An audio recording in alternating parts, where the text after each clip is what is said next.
નમસ્કાર મિત્રો સ્વાગત છે તમારું અમારી યુટ્યુબ ચેનલમાં। આજની વિડીયોમાં વાત કરીશું દેશ અને દુનિયાના સુપરફાસ્ટ સમાચારની। સૌપ્રથમ વાત કરીએ તો હાઈ એલર્ટ, બીએસએફ ડીજી સરહદ પર પહોંચી ગયા છે। બાંગ્લાદેશમાં બગડતી પરિસ્થિતિ બાદ બીએસએફને ભારતીય સરહદ પર હાઈ એલર્ટ ઉપર રાખવામાં આવી છે। દરમિયાન બીએસએફના નવા ડીજી દલજીતસિંહ ચૌધરી બીએસએફના ઉત્તર 24 પરગણા જિલ્લામાં પેટ્રાપોલ બોર્ડર પર પહોંચી ગયા છે, જ્યાં તેમણે સુરક્ષા વ્યવસ્થાની સમીક્ષા કરી છે। બાંગ્લાદેશમાં થઈ રહેલી હિંસા વચ્ચે એવી આશંકા છે કે ઘણા બાંગ્લાદેશીઓ સરહદ પાર કરીને ભારતમાં પ્રવેશવાની કોશિશ કરી શકે છે। મિત્રો, અન્ય મહત્વના સમાચારની વાત કરીએ તો હવામાન વિભાગની નવી આગાહી સામે આવી છે। હવામાન વિભાગે જણાવ્યું છે કે આવનારા 7 દિવસ રાજ્યમાં સાર્વત્રિક વરસાદ થઈ શકે છે। બનાસકાંઠા, સાબરકાંઠા, નવસારી, વલસાડ અને દમણ, દાદરાનગર હવેલીમાં પણ વરસાદની શક્યતાઓ રહે છે। અમદાવાદ, ગાંધીનગર, ભાવનગર, દ્વારકા અને કચ્છમાં પણ વરસાદની શક્યતા રહે છે। પાટણ, મહેસાણા, અરવલ્લી, ખેડા, આણંદ, વડોદરા, નર્મદા, ભરૂચ, સુરત, ડાંગ, તાપીમાં પણ મેઘરાજા મન મૂકીને વરસી શકે છે। મિત્રો, અન્ય મહત્વના સમાચારની વાત કરીએ તો ગુજરાતમાં મેઘરાજા રહેશે મહેરબાન। હવામાન વિભાગે આગાહી આપી છે કે હજી પણ ગુજરાતમાં વરસાદની શક્યતા રહે છે। દક્ષિણ ગુજરાત તેમજ ઉત્તર ગુજરાતના અમુક જિલ્લાઓમાં છૂટાછવાયા તેમજ ભારે વરસાદની શક્યતા વર્ણવવામાં આવી છે। હવામાન વિભાગ દ્વારા રાજ્યના અનેક વિસ્તારો જેવા કે બનાસકાંઠા, સાબરકાંઠા, નવસારી, વલસાડ, સુરત, તાપી, દમણ અને દાદરાનગર હવેલીમાં યલો એલર્ટ આપી દેવામાં આવ્યું છે। આગામી 5 દિવસ માછીમારોને દરિયો ન ખેડવા માટે સૂચના પણ આપી દેવામાં આવી છે। મિત્રો, અન્ય મહત્વના સમાચારની વાત કરીએ તો બાંગ્લાદેશમાં સ્થિતિ બેકાબૂ, એલઆઈસીની ઓફિસ પણ બંધ કરી દેવામાં આવી છે। બાંગ્લાદેશમાં સ્થિતિ બેકાબૂ બની ગઈ છે, જેના કારણે ઘણી ભારતીય કંપનીઓને અસર થઈ છે। એશિયાની સૌથી મોટી વીમા કંપનીઓમાંની એક ભારતીય જીવન વીમા નિગમ એટલે કે એલઆઈસી બાંગ્લાદેશમાં તેની 7 ઓગસ્ટ સુધી ઓફિસો બંધ રાખવામાં આવી છે। એલઆઈસીએ કહ્યું છે કે બાંગ્લાદેશમાં પ્રવર્તમાન સામાજિક અને રાજકીય પરિસ્થિતિને કારણે એલઆઈસી ઓફ બાંગ્લાદેશ લિમિટેડની ઓફિસ 5 ઓગસ્ટથી 7 ઓગસ્ટ દરમિયાન બંધ રહેશે। મિત્રો, અન્ય મહત્વના સમાચારની વાત કરીએ તો સમૃદ્ધ ગુજરાતમાં શ્રમિકોનું શોષણ।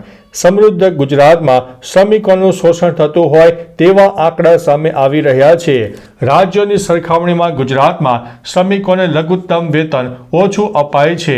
મનરેગા હેઠળ શ્રમિકોને રોજગાર પ્રદાન કરવામાં આવે છે। કેન્દ્ર સરકારે માહિતી આપી છે કે સિક્કિમ, તામિલનાડુ, તેલંગાણા, પંજાબ, હરિયાણા, કર્ણાટક, કેરળમાં મનરેગા હેઠળ લઘુત્તમ વેતન 300 રૂપિયાથી વધુ ચૂકવાઈ રહ્યું છે, જ્યારે ગુજરાતમાં હાલ શ્રમિકોને માત્ર 280 રૂપિયા વેતન ચૂકવાય છે। મિત્રો, અન્ય મહત્વના સમાચારની વાત કરીએ તો સહારાના કેટલા રોકાણકારોને રિફંડ મળ્યું? નાણામંત્રી નિર્મલા સીતારમણે લોકસભામાં કહ્યું છે કે સિરિયસ ફ્રોડ ઇન્વેસ્ટિગેશન ઓફિસ સહારા ગ્રુપની કંપનીઓ સાથે સંબંધિત મામલાની તપાસ કરી રહી છે। સહારાની તમામ બાબતો પર સુપ્રીમ કોર્ટ દ્વારા દેખરેખ થઈ રહી છે। સરકાર સુપ્રીમ કોર્ટના નિર્દેશો અનુસાર કામ કરી રહી છે। સહારાની કંપનીઓમાં 3.7 કરોડ રોકાણકારો છે। અત્યાર સુધીમાં 19,650 લોકોએ રિફંડનો દાવો કર્યો છે, જેમાં 17,250 દાવાનું સમાધાન કરવામાં આવ્યું છે। તો મિત્રો, તમને સહારાના પૈસા મળ્યા કે નહીં તે પણ કમેન્ટમાં જણાવજો। મિત્રો, અન્ય મહત્વના સમાચારની વાત કરીએ તો ઔરંગા નદીનું રૌદ્ર સ્વરૂપ, વલસાડની હાલત ખરાબ બની છે। ઉપરવાસમાં સતત વરસી રહેલા ભારે વરસાદના પગલે ઔરંગા નદી ગાંડીતુર બની છે। વહેલી સવારથી જ નદીનું જળસ્તર ભયજનક સપાટી પાર કરી જતા તંત્ર એલર્ટ બન્યું છે અને કાંઠા વિસ્તારના લોકોને સલામત સ્થળે ખસેડવાની કામગીરી હાથ ધરવામાં આવી છે। વલસાડના હનુમાન ભાંગડા ગામમાં નદીના પાણી ફરી વળતા ગામ બેટમાં ફેરવાયું છે। નદીની જળ સપાટી બપોર સુધીમાં ઘટતા તંત્રએ રાહતનો શ્વાસ લીધો છે। મિત્રો, અન્ય મહત્વના સમાચારની વાત કરીએ તો ભારત બાંગ્લાદેશ બોર્ડર પર હાઈ એલર્ટ આપવામાં આવ્યું છે। બાંગ્લાદેશમાં કાયદો અને વ્યવસ્થાની સ્થિતિને જોતા બીએસએફે ભારત બાંગ્લાદેશ સરહદ પર હાઈ એલર્ટ જાહેર કર્યું છે। બીએસએફના એક વરિષ્ઠ અધિકારીએ જણાવ્યું છે કે બીએસએફના ડીજી પણ કોલકાતા પહોંચી ગયા છે. બાંગ્લાદેશમાં સ્થિતિ નિયંત્રણ બહાર છે. શેખ હસીનાએ પીએમ પદ પરથી રાજીનામું આપ્યું છે. સમગ્ર બાંગ્લાદેશ બોર્ડર ઉપર 24 કલાક એલર્ટ છે. આ દેશમાં હવે સેના વચગાળાની સરકાર બનાવશે. મિત્રો, અન્ય મહત્વના સમાચારની વાત કરીએ તો મહાયુદ્ધના એંધાણ. જ્યાં એક તરફ ઈરાને ઇઝરાયલ પાસેથી બદલો લેવા પ્રતિજ્ઞા લીધી છે, તો બીજી તરફ ઇઝરાયલે પણ કહ્યું છે કે તે કોઈ પણ પરિસ્થિતિનો સામનો કરવા માટે તૈયાર છે.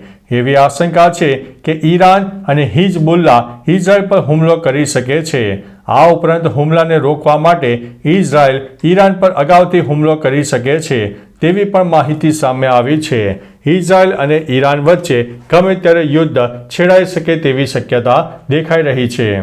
મિત્રો, અન્ય મહત્વના સમાચારની વાત કરીએ તો ભૂમાફિયાઓએ વૃદ્ધની 100 કરોડની જમીનનો બારોબાર સોદો કરી નાખ્યો છે. સુરતમાં એક વૃદ્ધ પારસી વ્યક્તિની કરોડો રૂપિયાની 40 વીઘા જમીન ભૂમાફિયાઓએ કબજે કરીને વેચી નાખવા હોવાનો પર્દાફાશ થયો છે. સાક્ષી સહિત 5 લોકો અસલ માલિક જેવી દેખાતી વ્યક્તિને રજૂ કરીને સબ રજિસ્ટ્રાર કચેરીએ દસ્તાવેજ કરવા માટે પહોંચ્યા ત્યારે પોલીસે તેમની ધરપકડ કરી છે. પોલીસના જણાવ્યા પ્રમાણે 40 વીઘા જમીનની માર્કેટ વેલ્યુ 90 થી 100 કરોડ રૂપિયા જેટલી થાય છે. મિત્રો, અન્ય મહત્વના સમાચારની વાત કરીએ તો વિદ્યાર્થીઓ પાસેથી ઉઘાડી લૂંટ ચલાવતી કોલેજને અલ્ટિમેટમ આપવામાં આવ્યું છે. ભાવનગર શહેરમાં ખાનગી કોલેજને NSUI દ્વારા અલ્ટિમેટમ આપવામાં આવ્યું છે. છેલ્લા કેટલાક સમયથી વિદ્યાર્થીઓ દ્વારા ભાવનગર શહેરમાં ખાનગી કોલેજ દ્વારા વિદ્યાર્થીઓ પાસે ઉઘાડી લૂંટ ચલાવવામાં આવતી હોવાની ફરિયાદોના આધારે NSUIએ અલ્ટિમેટમ આપ્યું છે. વિદ્યાર્થીઓ પાસે 10 રૂપિયાની વસ્તુના 15 અને 15 રૂપિયાની વસ્તુના 20 રૂપિયા વસૂલવામાં આવતી હોવાની ફરિયાદ કરવામાં આવી રહી છે.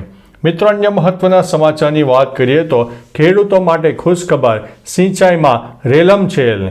ગુજરાતની જીવાદોરી સરદાર સરોવર ડેમમાં પાણીની આવક વધી છે. હાલ પાણીની આવક 60%થી વધુ થતાં ખેડૂતો માટે સારા સમાચાર છે. સરદાર સરોવર યોજનામાં હાલ 2,04,901 MCFT એટલે કે કુલ સંગ્રહ શક્તિના 61.33% જળ સંગ્રહ થઈ ગયો છે. જ્યારે આ સિવાય રાજ્યના અન્ય 206 જળાશયોમાં 3,25,927 MCFT એટલે કે કુલ સંગ્રહ શક્તિના 58.19% જેટલો જળ સંગ્રહ થઈ ગયો છે. મિત્રો, અન્ય મહત્વના સમાચારની વાત કરીએ તો ગૃહમંત્રીનું ઘર સળગાવ્યું, બોર્ડર ઉપર એલર્ટ. બાંગ્લાદેશમાં અનામત વિરોધી આંદોલન હિંસક બન્યા બાદ પીએમ શેખ હસીનાએ પીએમ આવાસ છોડી દીધું છે. સમાચાર એજન્સીએ સૂત્રોના દ્વારા માહિતી આપી છે કે વડાપ્રધાન ઢાકા છોડીને સલામત સ્થળે શિફ્ટ થઈ ગયા છે. તેમની બહેન રેહાના પણ તેમની સાથે છે. લોકો શેખ હસીનાના બેડરૂમમાં ઘૂસીને તોડફોડ કરી હતી અને કપડાં અને વાસણો લૂંટી લીધા હતા. તો બીજી બાજુ ગૃહમંત્રીનું ઘર પણ સળગાવી દેવામાં આવ્યું હતું. મિત્રો, અન્ય મહત્વના સમાચારની વાત કરીએ તો ચાલુ બસે મોબાઈલમાં ડ્રાઈવરની ચેટિંગ સામે આવી છે. મુસાફરોના જીવ અદ્ધર. પંચમહાલનો એક વિડીયો હાલ સોશિયલ મીડિયામાં વાયરલ થઈ રહ્યો છે. આ વિડીયોમાં એક બસ ડ્રાઈવર ચાલુ ડ્રાઇવિંગે મોબાઈલમાં ચેટિંગ કરી રહ્યો છે. આ રૂટ દાહોદથી અમદાવાદ તરફનો છે, જેમાં એસટી બસમાં ચાલક બિંદાસ્ત બનીને મોબાઈલનો ઉપયોગ કરતો જોવા મળી રહ્યો છે. હાઈવે ઉપરથી પસાર થઈ રહેલા વાહનોનું ઓવરટેક કરતા સમયે એસટી બસ ચાલક મોબાઈલનો ઉપયોગ કરતો હોવાનો એક વિડીયોમાં દેખાઈ રહ્યું છે. તો ચાલો મિત્રો, ફરીથી દેશ અને દુનિયાના સુપરફાસ્ટ સમાચાર લઈને મળતા રહીશો. ત્યાં સુધી અમને રજા આપશો. નમસ્તે.